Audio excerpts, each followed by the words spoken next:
없어도 되는 것을 바라는 마음, 탐욕.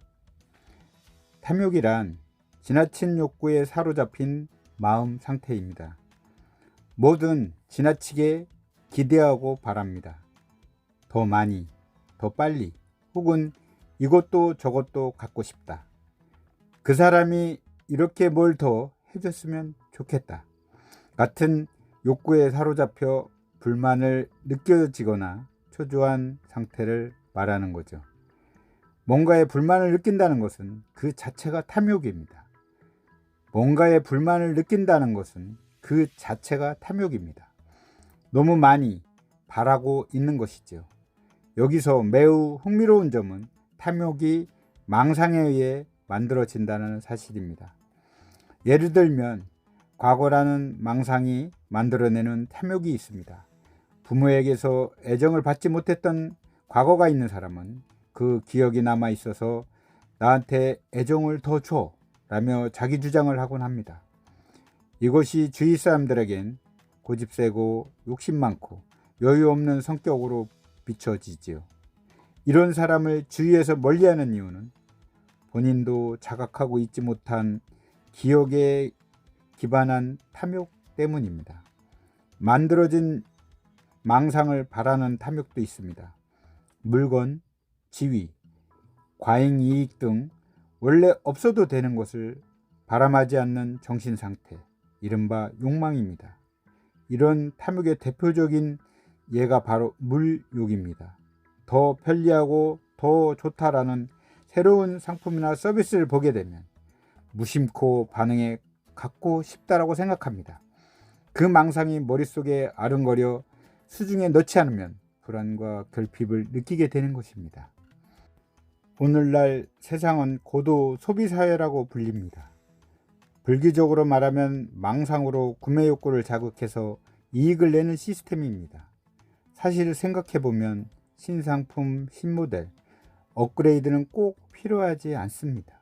그런데도 갖고 싶은 이유는 무엇일까요? 우리가 만들어진 망상의 욕구로 반응하기 때문입니다. 물론 새로운 것이 주는 혜택도 있으니 이를 싸잡아 부정할 수는 없겠지요. 다만 이건 망상에 반응하는 것뿐이다. 필요 없는 탐욕이야 라고 이해하는 자세가 현대사회를 살아갈 때는 꼭 필요합니다. 망상을 보지 않으면 갖고 싶은 마음도 없어집니다. 그걸 깨닫는다면 굳이 보지 않고 쫓지 않는다. 저걸 갖게 되어도 망상이 만족할 뿐이지 현실은 그다지 달라지지 않는다며 생각을 고칠 수 있습니다. 탐욕의 대상은 물건에 그치지 않습니다. 망상을 바람하지 않는 탐욕은 그 밖에 다양한 망상으로 번져갑니다. 예를 들어 조직이나 지위를 사유화해 무력과 권력욕을 채우는 사람들을 떠올려 봅니다. 이들이 바로 탐욕에 지배당한 사람들입니다. 이런 사회적 지위를 얻으면 자신의 가치가 올라간다라고 굳게 믿고 오로지 지위, 학력, 수치로 측정하는 목표를 쫓는 사람들도 탐욕에 사로잡혀 있는 것입니다. 자신이 뛰어나다라는 망상을 사수하기 위해 주위를 오로지 라이벌과 적으로 간주하고 경쟁하거나 깔보거나 질투하는 사람 역시 탐욕에 집어삼켜져 있는 상태입니다. 이런 사람들은 늘 탐욕에 사로잡혀 있기에 자신이 충분히 갖지 못했다고 생각합니다. 그래서 늘 저기압 상태입니다. 그렇게 탐욕은 분노를 초래합니다. 그러나 확실히 말할 수 있는 한 가지는 탐욕에 사로잡히더라도 만족을 얻는 일은 한없이 적다라는 사실입니다.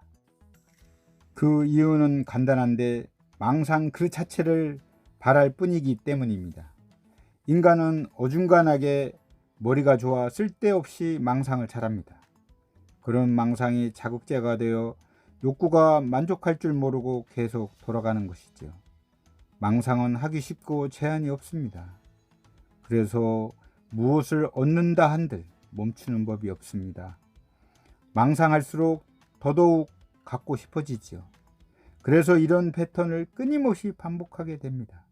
다만 마음에서 무엇이 벌어지고 있는지 스스로 깨닫지 못하니 이런 무의미함도 자각하지 못합니다.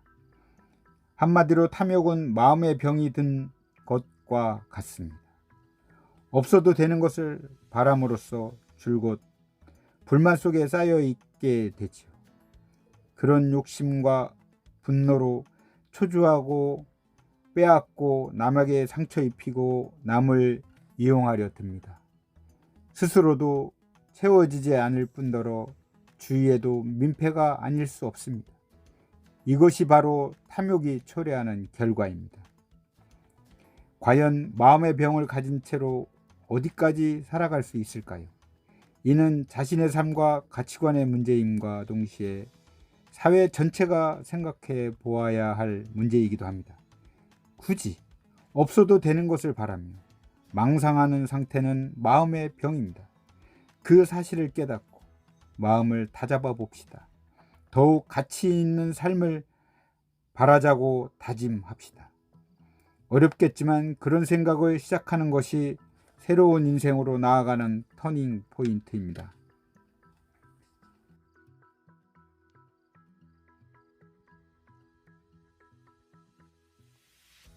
나는 옳다는 마음이 만들어내는 분노. 분노란 불쾌를 느끼는 마음 상태입니다. 분노만큼 우리에게 친숙한 감정도 없지요. 업무나 생활에 쫓겨 초조할 때, 상대방과 말이 통하지 않아 화가 날 때, 부조리한 처사에 납득이 가지 않을 때, 불운에 휘말리고 소중한 것을 잃어버렸을 때 우리는 분노를 느낍니다. 조금도 분노하지 않고 살아갈 수 있는 사람은 거의 없을 것입니다. 분노가 좋지 않다는 것을 모르는 사람은 없습니다. 머리로는 누구나 다 압니다. 그러나 애초에 분노는 감정이라서 생각보다 먼저 옵니다. 그러다 보니 머리로 아무리 화내지 말아야지 라고 생각해도 순식간에 화가 솟구치고 맙니다. 그런 분노를 다스리는 방법은 없을까요? 그렇지 않습니다. 다만 더 근본적인 마음 사용법을 익힐 필요가 있습니다. 이 책 전체가 그 답이 되어줄 것입니다. 먼저 분노는 불합리하다는 점을 실제로 느껴야 합니다. 불합리하다는 말은 나에게 전혀 도움이 되지 않고 가치가 없다라는 의미입니다. 분노에 사로잡히면 일에 집중할 수 없습니다. 내 안의 분노를 에너지로 바꾸어 노력한다 라고 말하는 사람도 있는데 이는 착각일 뿐입니다. 분노하는 사람은 자신이 집중하며 힘을 내고 있다라고 할지 모르지만 그건 분노에 사로잡혀 열을 내고 있을 뿐이지 집중과는 전혀 다른 상태입니다. 분노는 차분하게 집중할 수 있는 마음을 결코 이길 수 없습니다. 분노를 자기에게 좋은 쪽으로 이용하려는 마음의 작용도 조심해야 할 부분입니다. 분노로 뭔가를 부정하면 우리는 자신이 옳다고 생각하게 됩니다. 이 분노에는 이유가 있다. 나의 분노는 정의로움의 발현이다. 같은 생각이죠. 인정 욕구가 작동해 자신이 인정받는 듯한 기분이 드는 것입니다. 이렇게 기분이 좋아지니 화를 계속 내게 되지요. 비판하고 싫은 말을 하고 성질을 내고 험담하고 주위 사람들을 끌어들입니다. 결과적으로 내가 옳다라는 생각이 굳어져 갑니다. 불교에서는 내가 옳다, 나는 가치 있는 훌륭한 사람이다라는 생각을 만이라고 부릅니다. 인정욕구가 만들어지는 자신을 지나치게 긍정하는 망상을 뜻합니다. 오만함, 거만함, 자존심, 허영심, 우월감, 차별의식, 방심, 우쭐함, 독성과 같은 것들이 만에 해당됩니다.